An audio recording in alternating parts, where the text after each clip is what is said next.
Welcome to the Friday Power Lunch, a weekly show amplifying the voices of the Virginia grassroots. Each week, we provide engaging conversations about politics, culture, and women making change. Produced by the unstoppable women of Network Nova, our motto is, when we vote, we win. The Friday Power Lunch is recorded before a live Zoom audience. Follow us on social media. Subscribe to our YouTube channel and show us some love and become a sponsor through Patreon. The Friday Power Lunch. Badass women getting things done.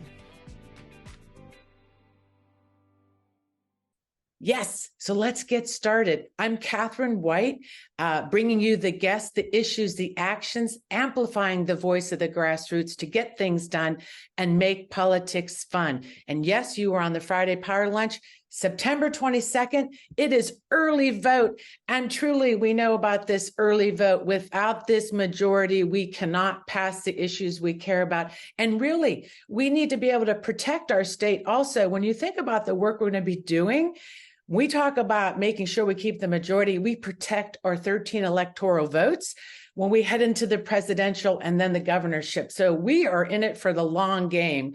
And we are only a few seats away from becoming Tennessee, Florida. And of course, we love Tennessee, but we mean the government, the red legislature. So yes, we're glad you're here today. We have two guests that we'll get to. Gloria Johnson, Tennessee State Representative in Knoxville, and Jennifer Watson, just a fearless badass that's part of the National Women's Political Caucus. She's the president of the Tennessee of State. So welcome to them both. So I want to make sure that if you're new to the room, I think we have a lot of new guests today. Welcome. We're Network Nova. We produce this media arm of the Friday Power Lunch. And we also have a community in the chat. Michelle McKinney is our community builder. If you have any questions, just go ahead, wave Michelle, message her. And we keep it friendly in the chat. We keep it real. But if you get nasty or say some awful weird shit, we'll kick you out. We don't have any problems kicking your ass out. So just be good. And after chat, 1:00. Woo, that's always fun. Today it's going to be, we'll talk more about early voting and stuff like that. But I also have something, I hope you can stay for the after chat, but I want to say something about supporting the show. Thank you very much for the patrons. We have a Patreon subscription. So thank you for our patrons, but we also have something special for you guys that we want to make sure we talk about right now. Could we show the bad kitty, Robin? Yes. Oh, bad kitty. We need to.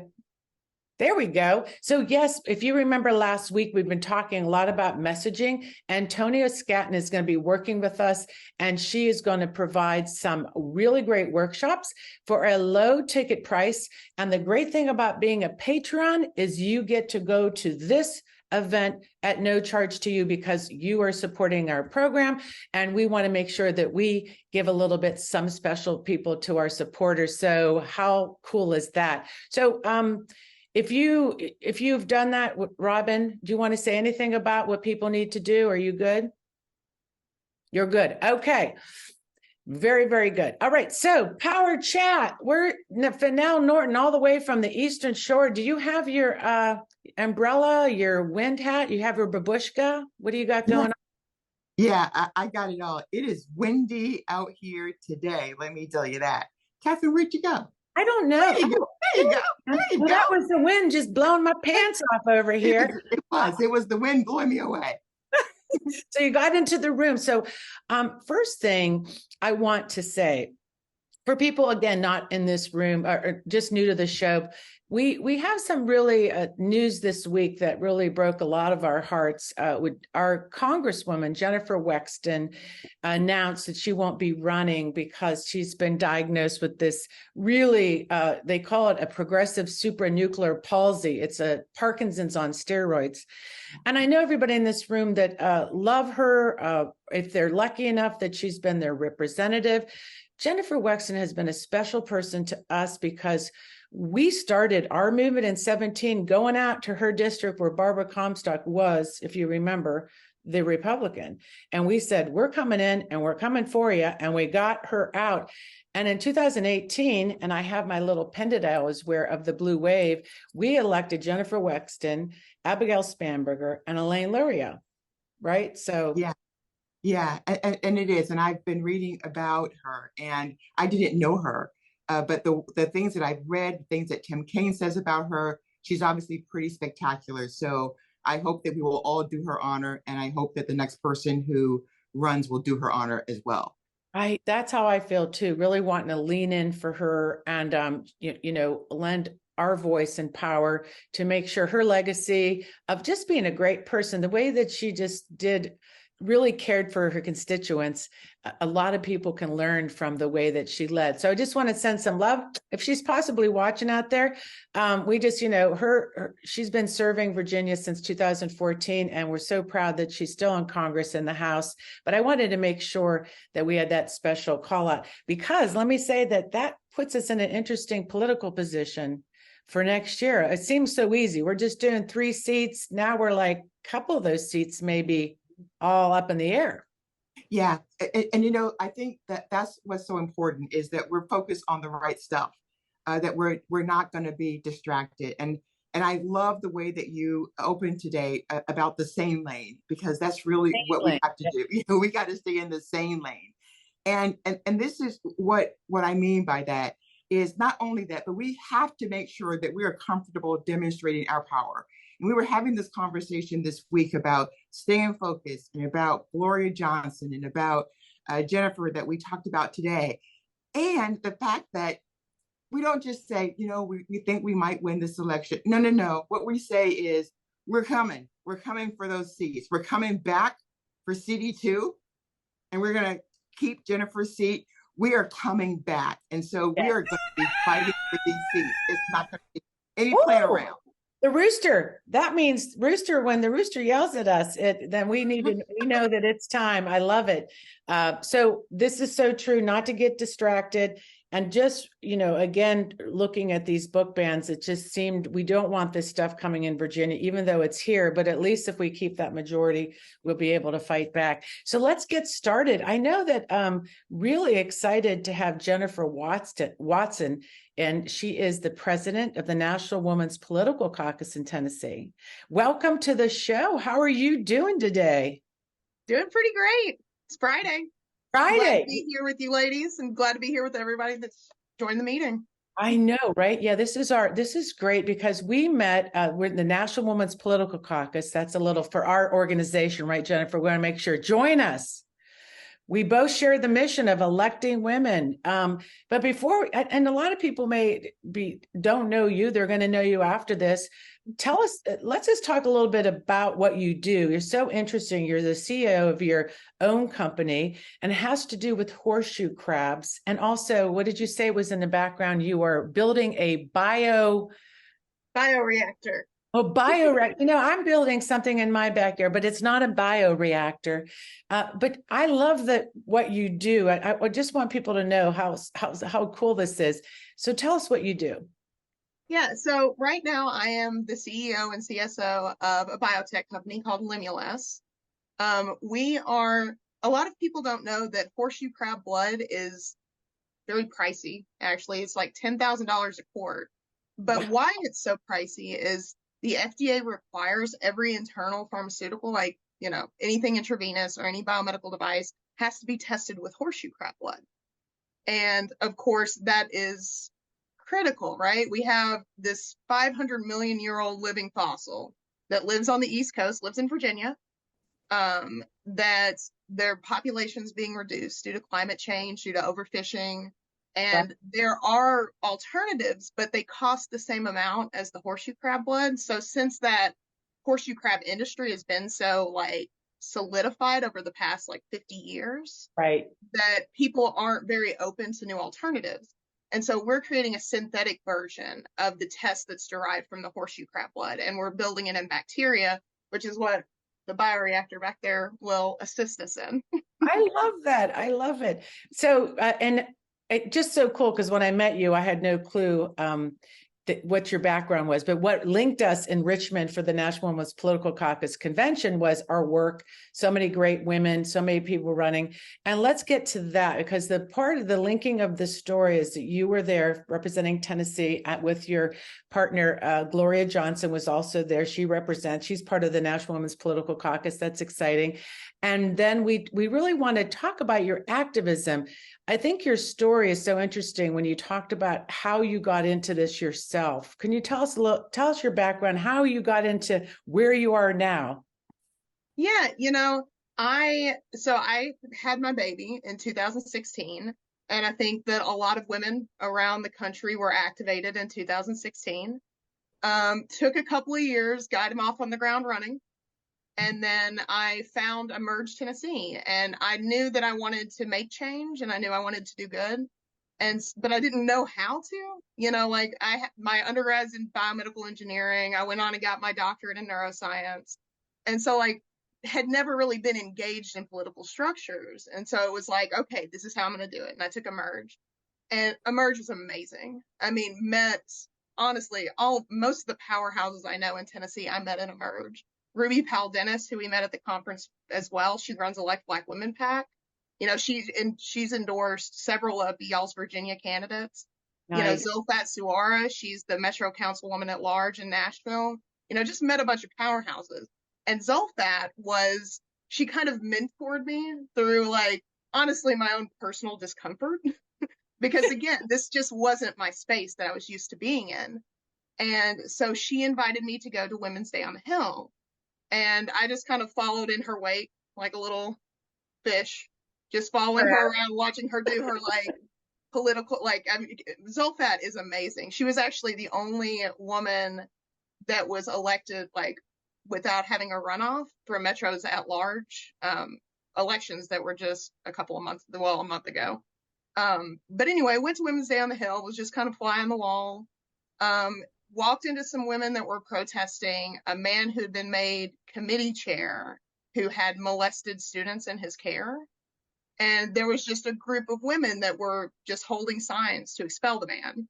And I was like, okay, yeah, that seems unrighteous that this man would be elevated to a position of power that he didn't deserve, particularly education. That's particularly gross. But anyway, we ended up getting thrown out. We were just sitting there holding our signs, and the state troopers threw us out. And it was just an awakening moment for me. It was oh, everything's very broken. And it was okay, I've got to figure out what to do. And then Zulfat invited me to the National Women's Political Caucus of Tennessee's meeting. And then I found structures that I could start becoming a part of to make greater change. And and Tennessee has one of the lowest representations of women in the country. We have 14% right now. And you can tell, it is their halls of misogyny. And I hate to say it that way, but it's just very true. And Gloria will tell you all, Gloria's had about it. The halls of misogyny. That sounds like a really good book series, right? But it's true. Fennell, do you have a comment? Yeah, I do. And so as you've been sort of working through this, what has been most successful in getting women to sort of plug in and get involved, and how have you seen that grow?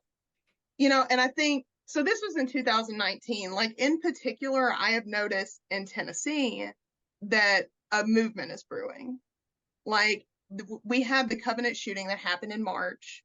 It was my child's first lockdown. And I think that honestly, it's been hard to get people to engage because we're a very low voter turnout state. The same people always show up to the polls. But I think that what happened during the activism after the Covenant shooting, that other people saw what was happening. Because I learned in 2019 that there was just this honestly kind of fascist government operating that was just throwing people out because they didn't want to hear them or they disagreed. And then the same thing happened during the activism after Covenant. And women, Covenant mothers got thrown out of committee rooms. Right. Just clapping or holding signs, do First Amendment stuff, what's going on. And I think that particularly here in Tennessee, that that's our movement. We're going to grow on that because now everyone has seen it. It was all over the news. You know, they're no longer operating in darkness. The light has been shined upon the Tennessee General Assembly. And I think that, I mean, for instance, in Nashville, we have a majority women council. First time. And that was this election. That was August. Yeah. We And got, yeah, go ahead. Sorry. No, I was going to say, no, that's exciting. And I know with that said, and we know that women are really leading so much of this change. And you and I had a good little conversation in Fennell about that our party still seems to concentrate in certain, you know, really wanting to appeal to this idea that this moderate white men are going to save us. Talk a little bit about that chuckle we had, like we're both like, no, that's not it. Right. Like, for instance, here's a great example. Afton Ben, she was a part of the David Byrd movement that I was a part of. We both slept on the Capitol floor together when Gloria came and brought us like snacks and sleeping bags. And she's in the House now. She was elected in special election for House District 51. And now we have Afton Ben in there. So not only are women getting engaged, progressive women are getting elected. And because we have a super minority for the Democrats in our House, that's one more seat. We're not 14% anymore. We're 16%. And so the goal is like, I think that things look bright. Like, I hate that it was such an awful thing that activated people. I hate that our entire community has had to go through that. But, you know, but Afton was running against, who was honestly a fine gentleman, but Afton was progressive. And the guy she ran against, that's the bluest district in the state. So she was right. It was a primary. Was running against like established white guy. And Afton won. The progressive woman won. And so I just feel very like, girls. Wow. Yeah. Go ahead for now. Yeah, I was going to say that is the energy that I think that you're talking about, that we're looking for, is that it's not sort of wimpy. It's like, we're coming. And then when you say that with that power, people want to come and be with you. So as you're telling that story, you're like, we want to come. We want to be on that team because we're going to do something. But along with this Covenant shooting, you guys, Republican women, were joining. Is that right? Yep, that's absolutely. I mean, it really is multi-partisan because none of us want our kids shot. I mean, no one on the planet wants that, except these men in Tennessee that never have to suffer the consequences of their legislation. But now the moms of the world are like, oh, y'all, because there were some very heated moments that it was sad because these women are pouring their hearts out. Like one of the women's kids can't sleep at night anymore. Like by him, like there's all of this trauma. And so this dude has the audacity to present a bill like to let anyone that's from the military bring a gun onto the school property. Like that's not the solution. That's the dumbest of the solutions. Yeah. And it's like, I think when you see that with your own eyes and hear it with your own ears, and the whole time everyone's like, yeah, did this just happen? I think it started in like it's exciting to bring Gloria up. Yeah. To talk about this. And I love when I met you and when you told me how she brought you that sleeping bag. And I just love that it just shows so much about the relationships and who she is, to think about your comfort, right? To bring you snacks. I love it. So with that, we're really excited, Jennifer, and stick with us because we're going to circle back with you and your horseshoe, make sure that they're okay over there. I am very excited, and it's really an honor of the Network Nova crew and the Power Lunch crew here to bring on Gloria Johnson. For those just new in the room, we are talking to you straight from what state are you in? Where are you at? You're traveling. I'm in Memphis right now. With the state rep from Knoxville. Yeah, that's also announcing that you're running for Senate. Yes, I'm running for U.S. Senate to beat Marsha Blackburn. Yeah, very exciting. So many reasons that we wanted to have you on the Power Lunch. Just so exciting. So it's great to have you here. And really, let's talk about this, the shining the light on injustice.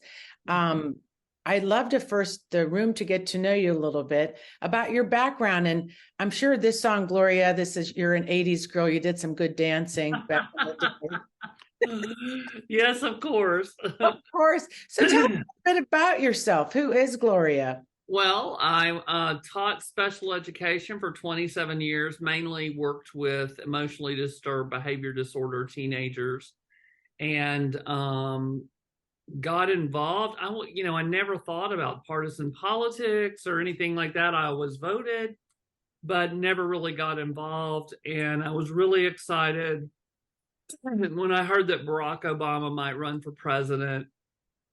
Waited for him to get his website, and the first day I signed up to volunteer, and said that I was a teacher. That the campaign could have all my weekends, holidays, everything.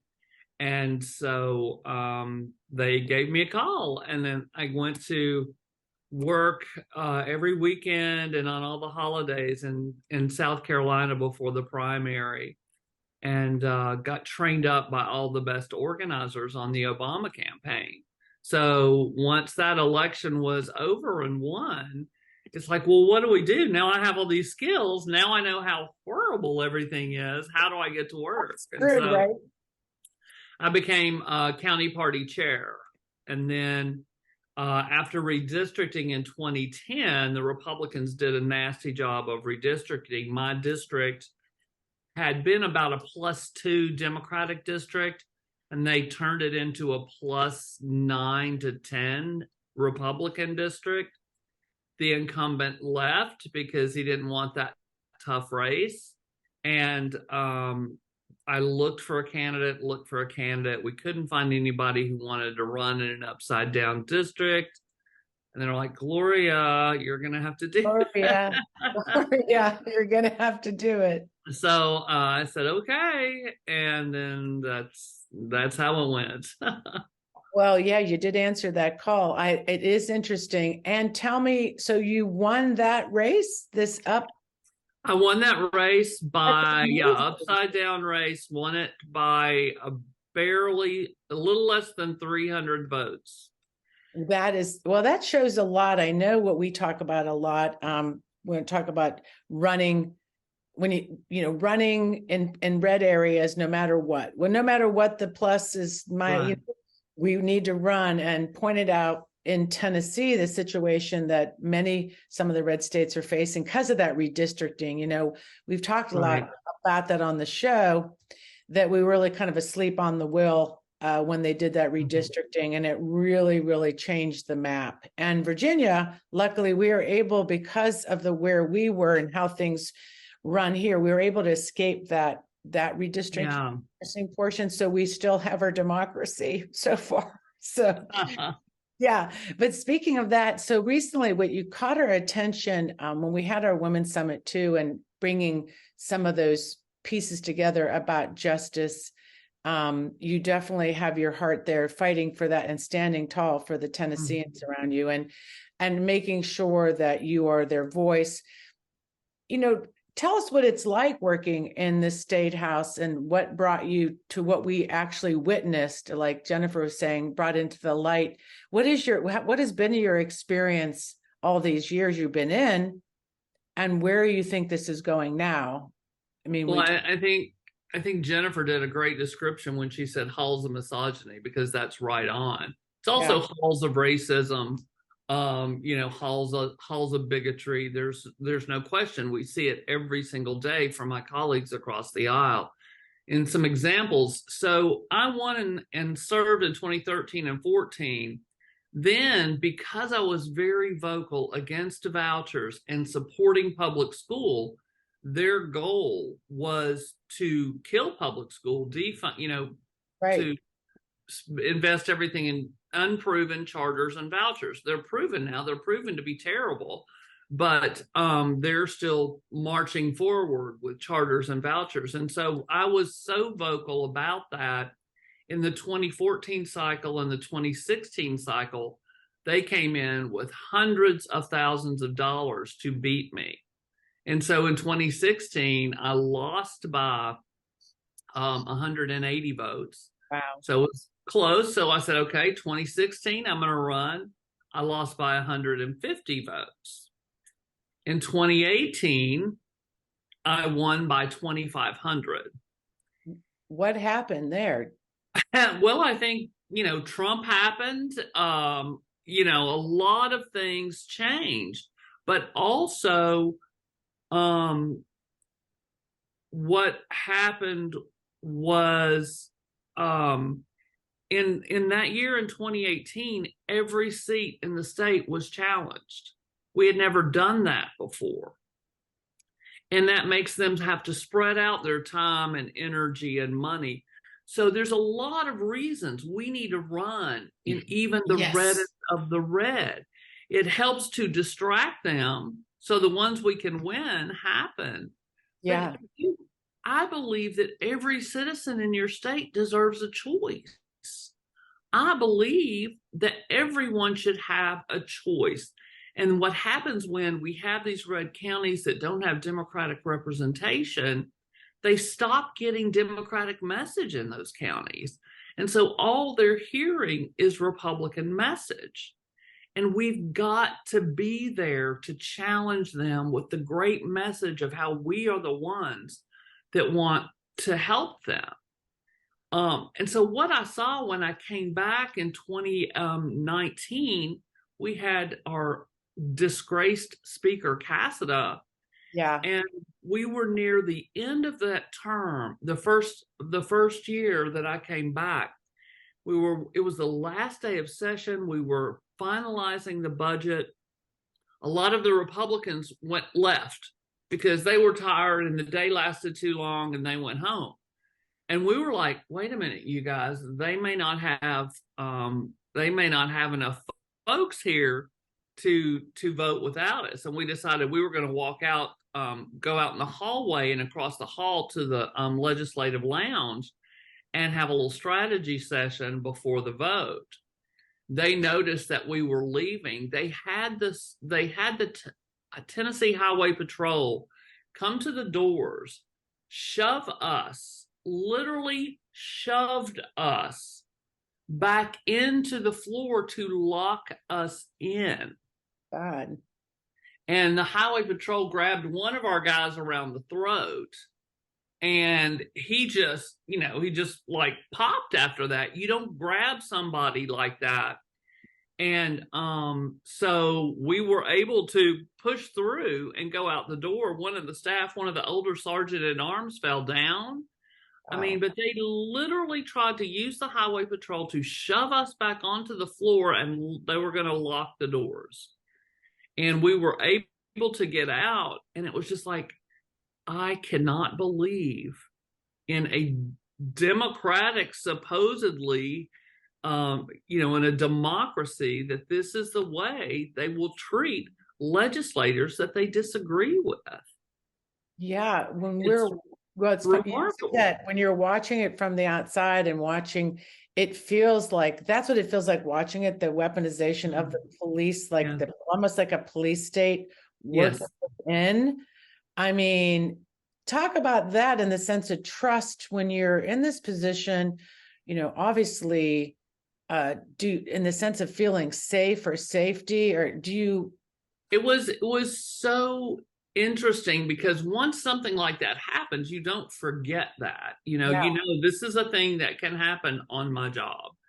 Right. And I all the guys, after we Siney died and everything, they all just left, and I was just still sitting at my desk just trying to process what happened.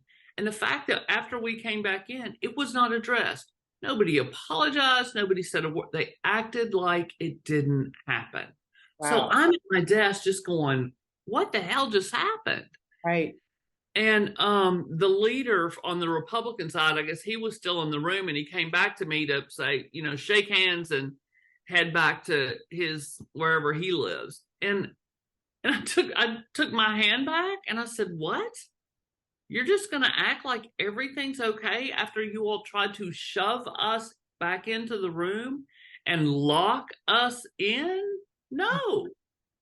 and he was just like, oh, Glory, like, I was such a bad sport that I wouldn't shake his hand and, go back to Knoxville. I'm like, y'all didn't say a word about this. Nobody addressed this.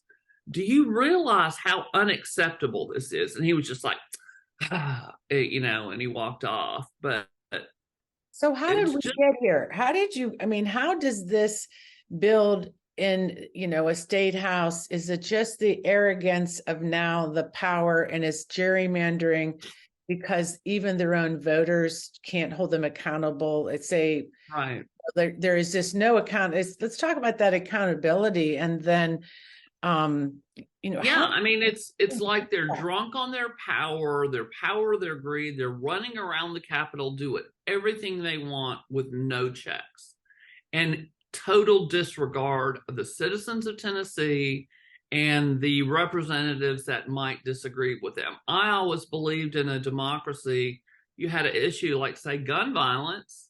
Right. And you said, okay, we're going to address gun violence. Well, everybody bring the bills that you think will help address the issue.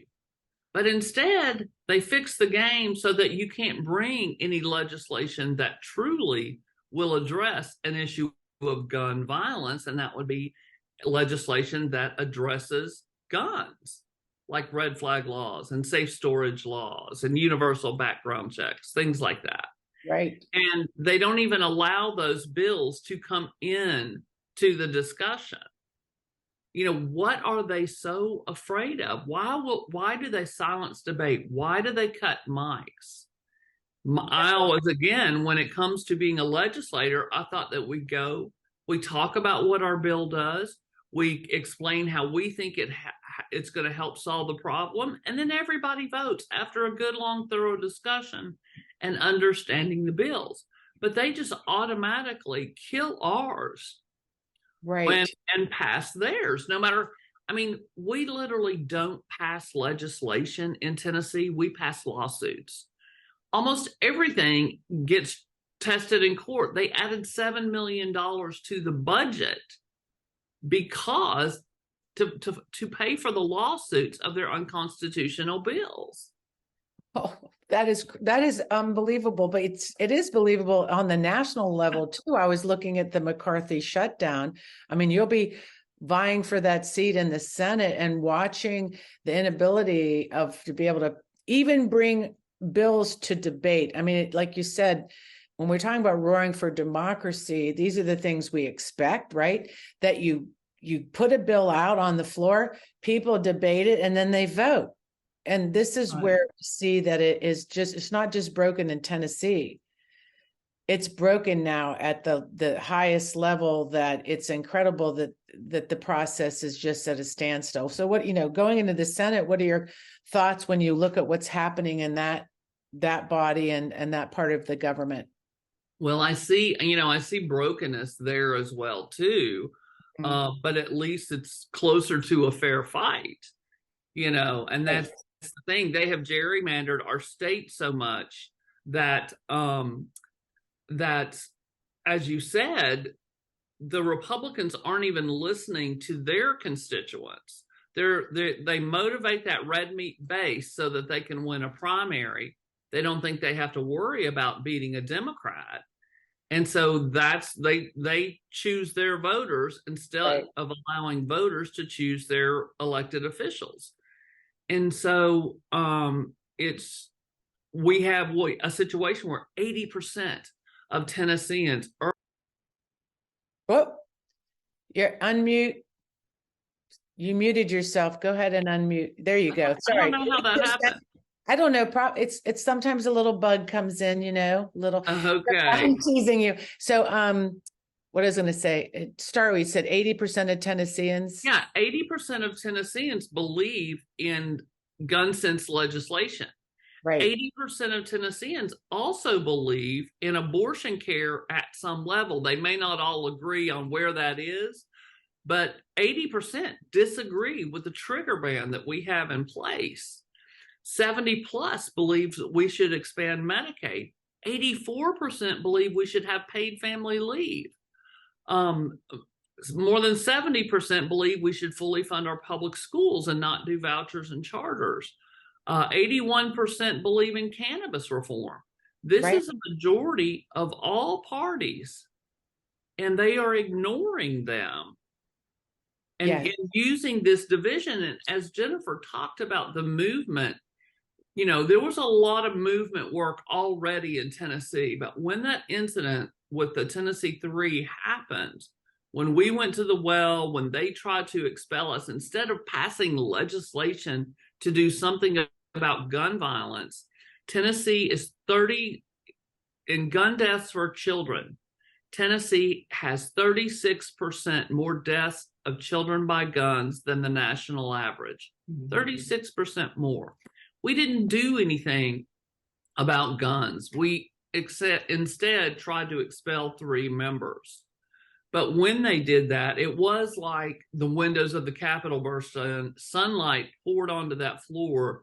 And not only was everybody in the state watching, but everybody in the nation and the world. Yes. I mean, I just met some people in town from Canada who said, I watched every minute of it. These were musicians in town in Nashville for a conference, you know, and they said they watched every minute of it. And so everyone saw what's happening. They had heard about it, and they keep hearing about red states and all of that. But for the first time, they saw it. And we have built a multiracial, multi-generational coalition from all of these folks, the thousands of students, parents, and grandparents who showed up at the Capitol all that time and said, we will not go away. We'll continue to come up here. And, you know, what I try to tell them is they'll try to divide us by race. They'll try to divide us by gender or sexual identity, you know, some of those things. They'll try to divide us by age, but we cannot allow those wedge issues to come in and pull apart a coalition, because in Tennessee, there are more Democrats and independents than there are Republicans. And at my launch for U.S. Senate in Nashville, a very progressive city, I also had present at my launch Republicans and independents who were on board. Yeah, and I think that's where we're going to, I think even in this national election, we do see this change. And I know throughout history, when we talked about history and opened the show, it informs us that people are going to be changing parties. There's no doubt in my mind when the Republican Party no longer exists as a functioning party, and then it's, like I said, lost its mind. Well, we only have you for a few more minutes, and we're just wishing you well on this Senate race. We're really excited to support you in that. What are some of the takeaways with the Justins and that relationship you have there? I mean, watching how you guys function, watching what you went through, watching you trying to be silenced and all of that, for a lot of that shining the light really kind of motivated us on the outside to really also stand up for democracy. So, you know, what are some last kind of takeaways for that, what has happened to the three of you? Well, you know, it was scary when it happened. I mean, there's no question we went through a lot at that time. We also saw for the first time so much hope in the numbers that were present, hope in the amount of people who cared deeply, who showed up. And like I said, that multiracial, multi-generational, multi-partisan coalition, it was so powerful and gave us so much hope. And we've seen it grow, and we're moving towards 2024. So right now, we feel very hopeful. And I just talked to Justin Jones this morning, and he is in D.C. Oh, he is. I think we're going to hear some good news on gun violence today. So from D.C. Oh, how so that's exciting. I'm just we can use. We'd love to meet Justin. So I think he would bring a lot of energy to Virginia. So. Yeah. Well, and bringing a lot of energy in Tennessee, and just making sure this happens. We all got to be together Wednesday night at the Americana Music Awards, because we got to present a First Amendment award to the singer and songwriter Allison Russell, who was absolutely amazing. Mhm. And she put together a Love Rising concert in 10 days at Bridgestone Arena, one of the biggest arenas in Nashville, and pulled musicians together to raise money against the drag ban and for some of our LGBTQ plus community. So it was really, really fabulous.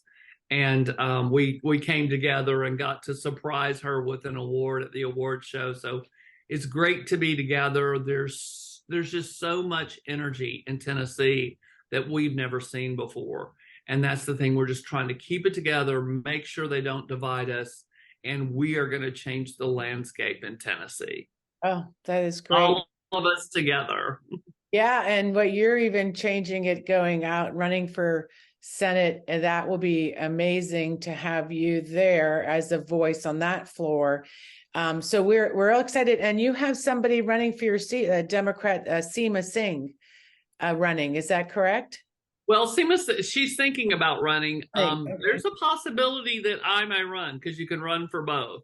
Oh, there you go. Might as well, why not check? That's actually a really smart idea. No, I wasn't sure. So, but yeah, as long as we can keep it safe. I know Seema wants to run, and she's great. Seema was part of a group of women that I think it might have been 2018, her first run for city council, where we had finally a female majority on our city council in Knoxville. So that was for the first time, and that was great. Well, I think we still do. So, well, I brought my megaphone. Awesome. Awesome. Do you carry yours around? I mean, that's where you got into trouble. Was it the megaphone story? Tell us real quick that, and then we'll let you go ahead. Yes. Well, yeah, we had a megaphone. We knew that the first thing they were going to do was cut our mics.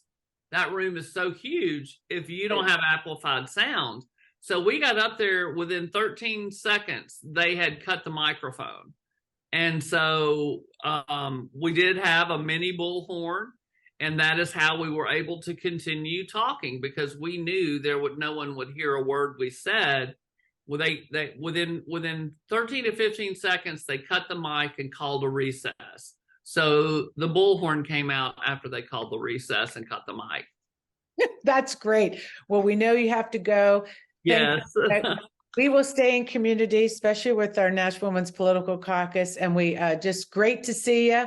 Keep roaring. And, thank you. Yeah, we're great.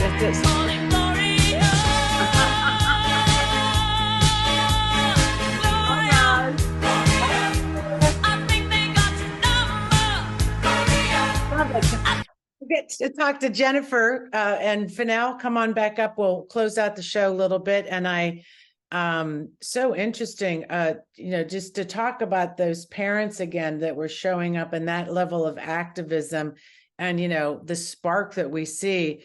So do you have any kind of follow up? I know, Fennell, you probably had a lot on your mind that maybe you want to. Yeah, I do.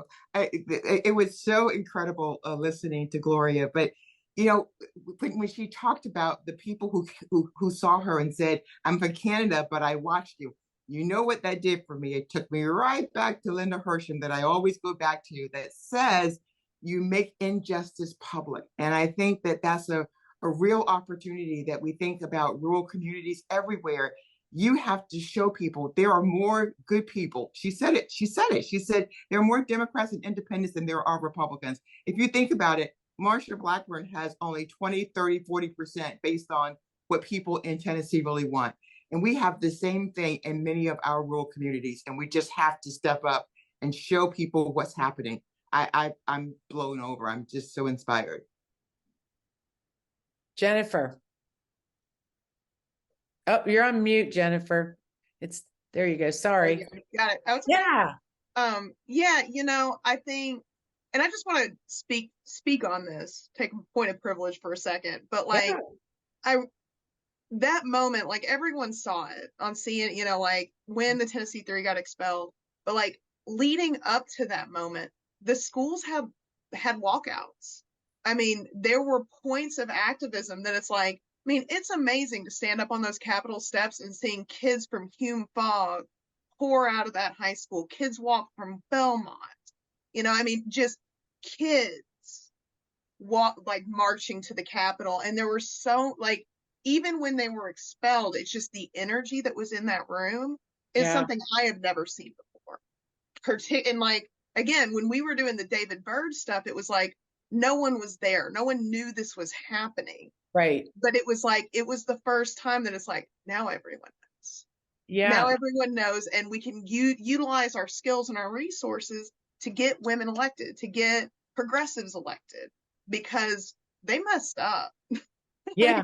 They messed up real bad on a very public stage. I mean, the cutting of the mics, like, it is not a democracy right now in Tennessee. Like, you can't have an elected representative and then just turn off their mic because you don't like what they have to say. And that's what the speaker, Cameron Sexton, is doing right now. And everyone's like, why are they talking? Because he cut their mics. Yeah. Like, this is happening, and it's just like, and I feel like around the country, we're feeling this, and it's just, I appreciate y'all giving us the opportunity to tell you a Tennessee story, because we've got great history here. We're the 36th state that passed women's right to vote.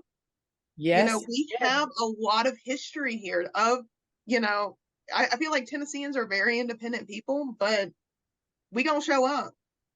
We gonna show up when we need to. When we see injustice, I think we have proven that we're able to do the hard work. And I think there's lots of people willing to do the hard work. No doubt. And I love it that, watching this from afar, but really being there, even talking about it, I just really feels emotional, just that energy. And it sounds like too, like at every level, the stuff, when you're reading in the news, you can't really feel or see, but it just looked like just an amazing rising up. So we are so privileged to have you here too, to have you in this room, and for people just to even learn just about horseshoe blood was kind of amazing. You're amazing. People say you're a fearless leader, and it really shows. And so what's next for you right now? We are starting to develop, we've started targeting districts. So right now we're a super minority. We have 26 House seats that Democrats have. We need 33. So we've got to flip at least comfortably. I'd like to flip 10 seats. We're starting to target districts. And honestly, we're going to utilize a lot of the toolkits you guys have developed, targeting women voters to vote for women candidates in these. I mean, we have a district just south of here in Antioch that it was like 5%. It's not that they're not running away with these races. No. And there are 10 districts that they didn't run away with. And we're gonna go for those. And then we're gonna find women to run for all of our seats, because, same thing. A lot of seats are unopposed. A lot of make sure they post. A lot of those women will be stepping up. Fennell. Yeah, I was going to say, it's sort of like women reclaiming. We're reclaiming our power. And I when we have these conversations, that's the thing that has to happen. We have the power to do everything. In terms of the voter blocks, we could have already banned assault weapons. We could have already had control of our bodies. We have the control. And I think it's this kind of call, these messages sort of bring us back to say, we have so many wonderful men in our Democratic Party, but also at the end of the day, it will be women who reclaim what is rightfully and fairly ours to claim. Yeah, I love it. Amen, sisters. Yeah, and just to give some context too, Virginia, when we got into this, we were at 34. I saw Bob Fasick put that in there, and I was like, oh, and then we worked it all the way up to 55. Then we lost a few seats. But what it is about really contacting your voter. A lot of times, like you said, people, if you're not contesting in that area, there's no reason for them to vote. We sat for 20 years really not contesting, and that's what happens. And so it's great that you guys will be working with you on these postcards targeting women. This will be great. So thank you, Jennifer Watson, National Women's Political Caucus president. And we are so thrilled that we had Gloria Johnson here, the state representative from Tennessee. And we will come every Friday and join us. So absolutely. Great Love to you have guys. Yeah, I love you too. Let's wrap it up. It is that Friday again, and Fennell, it is, as we say, let's talk real quick. Early vote. What's everybody doing? You're ready for your dancing. Do you got your DJ music ready? Yeah, so I don't have my DJ music with me right now, but the DJ is right over there. So I came across the field to come over here to be on the call, but I am the DJ today. I am pumping the jams today for Dancing to the Vote. There are tons of people over there voting. If I get a chance to get some pictures, I'll do that. But I want you all to know that my DJ skills are strong. Oh, awesome. Yeah, good. Well, there's 100 of us in the room. Everybody make sure you text a friend about voting. And next week, we're going to have Rachel Bidikofer here. We're going to political strategist and analyst. And she just wrote a new book called Hit 'em Where It Hurts, How to Save Democracy by Beating Republicans at Their Own Game. You want to tune in for that. And we will be featuring the Power Pack Chesapeake with Clint Jenkins, Nadarius Clark, Mary Pearson, Karen Jenkins. The COVA will be organizing a canvas for that Power Pack next week too. We'll put that link in there. Join us. We're going to be going down for September 30th to help that Power Pack. And lastly, I want to make sure everybody in the room has an opportunity to sign up for the Dems Fight Back. That little bad kitty's kicking some butt on messaging. And for patrons, if you're a patron, you get to come at no charge. The rest of you, it's not a large ticket price. Antonia needs some funding to do her work on messaging. So we hope you get that ticket. And I want to make sure that you all put some change in our Friday Power Lunch Patreon. Become a supporter. Why not? You can get to the messaging. You can get to the messaging program at no charge by being a patron today. And also follow us on social media. And for now, we have a new patron, Joe Kurtz. So yay, Joe. Thank you. So my cup is full and my lipstick's on my cup too. And now I think we should thank our wonderful team. Right? We should definitely thank our team. Okay, Robin Warner, Stara Calhoun, Heidi Dragneff, Dennis Orsinger, Michelle McKinney, Laura Martinez, and our content concierges, Julie Galdo, Alvina McCall, and Sandy Reynolds. I hope you stay for the after chat because we're going to roar for democracy. We have so much to talk about. Let's roll credits.